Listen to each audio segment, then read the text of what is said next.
ratusan juta orang masih pergi tidur dengan perut kosong, dan miliaran orang tidak mampu membeli diet sehat. Pada tahun 2024, sekitar 673 juta orang mengalami kelaparan, dan 2,3 miliar mengalami ketidakamanan pangan secara moderat atau parah.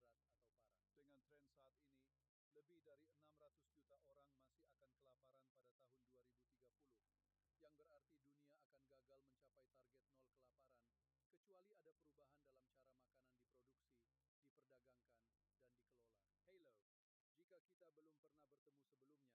dalam cara makanan diproduksi, diperdagangkan, dan dikelola. Hello, jika kita belum pernah bertemu sebelumnya, saya adalah avatar digital Dr. Alan Ross. Alan meneliti, menulis, dan mengawasi segala sesuatu dalam video ini dan webinar global kami 2 kali sebulan. Saya membantu menyebarkan informasi AI ke dunia yang sedang berkembang. Sementara dia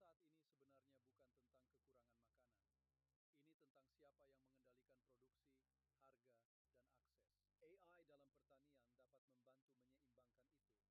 kami dan menyiapkan ringkasan mingguan tentang perkembangan penting AI. Hari ini saya ingin berbicara tentang kelaparan. Ini adalah hal yang patut dipikirkan. Kelaparan saat ini sebenarnya bukan tentang kekurangan makanan. Ini tentang siapa yang mengendalikan produksi, harga, dan akses. AI dalam pertanian dapat membantu menyeimbangkan itu, tetapi hanya jika dibangun untuk petani kecil dan konsumen miskin,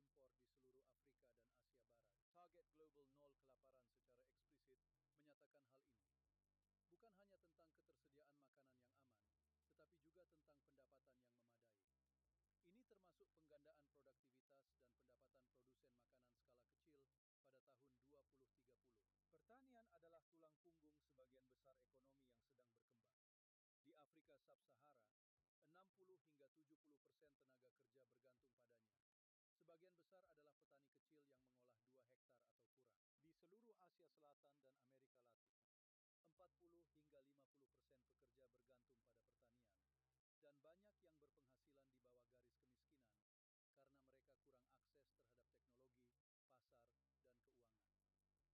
Ini termasuk penggandaan produktivitas dan pendapatan produsen makanan skala kecil pada tahun 2030. Pertanian adalah tulang punggung sebagian besar ekonomi yang sedang berkembang. Di Afrika Sub-Sahara, 60 hingga 70% tenaga kerja bergantung padanya. Sebagian besar adalah petani kecil yang mengolah 2 hektar atau kurang. Di seluruh Asia Selatan dan Amerika Latin, 40 hingga 50% pekerja bergantung pada pertanian, dan banyak yang berpenghasilan di bawah garis kemiskinan karena mereka kurang akses terhadap teknologi, pasar, dan keuangan. Ketika petani kecil terpinggirkan dari input modern, irigasi, penyimpanan, dan pasar digital, sistem pangan nasional menjadi tidak efisien dan tidak setara, yang secara langsung berdampak pada kelaparan. Kemudian ada iklim, hama, dan limbah. Afrika Sub-Sahara kehilangan 20 hingga 40% dari produksi pertaniannya akibat hama dan penyakit setiap tahun, dan perubahan iklim semakin memperburuk keadaan. Sebuah aplikasi AI yang dapat mendeteksi penyakit tanaman hanya 3 hari lebih awal dapat menyelamatkan seluruh panen. Kalikan itu di seluruh jutaan pertanian, dan itu adalah perbedaan antara ketahanan pangan dan kelaparan. Dan kemiskinan pangan bukan lagi hanya masalah pedesaan. Urbanisasi yang cepat di seluruh Afrika dan Asia telah mendorong jutaan orang ke pemukiman informal, di mana pola makan bergantung pada makanan murah yang sangat diproses. Hasilnya adalah beban ganda. Cukup kalori, tetapi kekurangan mikronutrien kronis. Inilah yang disebut kelaparan tersembunyi, dan AI harus menangani keterjangkauan dan nutrisi. Sekarang, industri makanan global itu sendiri membentuk banyak hal ini. Sejumlah kecil perusahaan multinasional mengendalikan sebagian besar perdagangan dunia dalam pupuk, pestisida, dan benih komersial. Petani kecil sering membayar harga tinggi untuk input impor, kemudian menjual ke pasar yang bergejolak, menjebak mereka dalam siklus utang.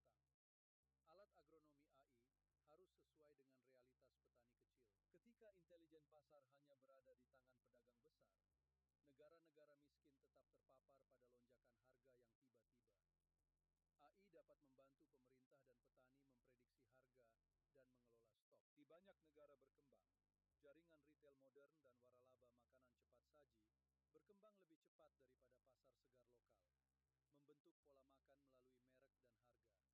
Jika dibiarkan tanpa pengawasan, sistem rekomendasi yang didorong oleh AI dapat memperkuat bias tersebut terhadap makanan murah dan tidak sehat, sementara produk lokal yang baik tetap tidak terlihat di platform digital. Dan ada pertanyaan tentang kedaulatan.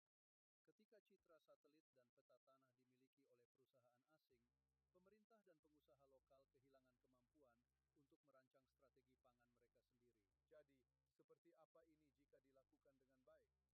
Plantix menggunakan visi komputer untuk mendiagnosis lebih dari 400 penyakit tanaman, meningkatkan hasil panen sebesar 10 hingga 25%.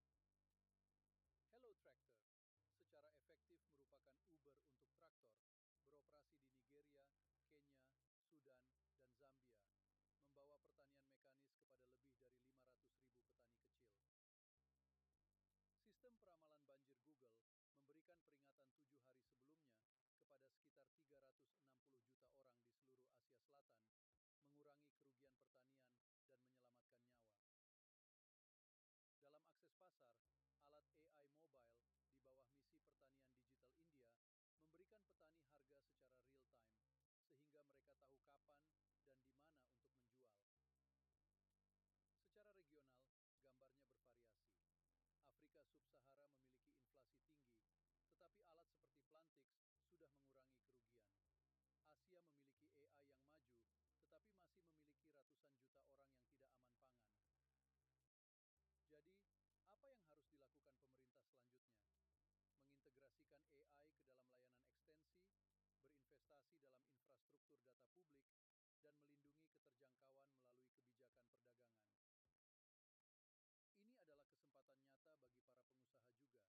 Ada lebih dari 500 juta rumah tangga petani kecil di seluruh dunia, pasar yang sangat besar untuk startup agri-AI lokal. Ketiadaan kelaparan pada tahun 2030 bukanlah masalah produksi utama. Ini adalah masalah kontrol, akses, dan tata kelola.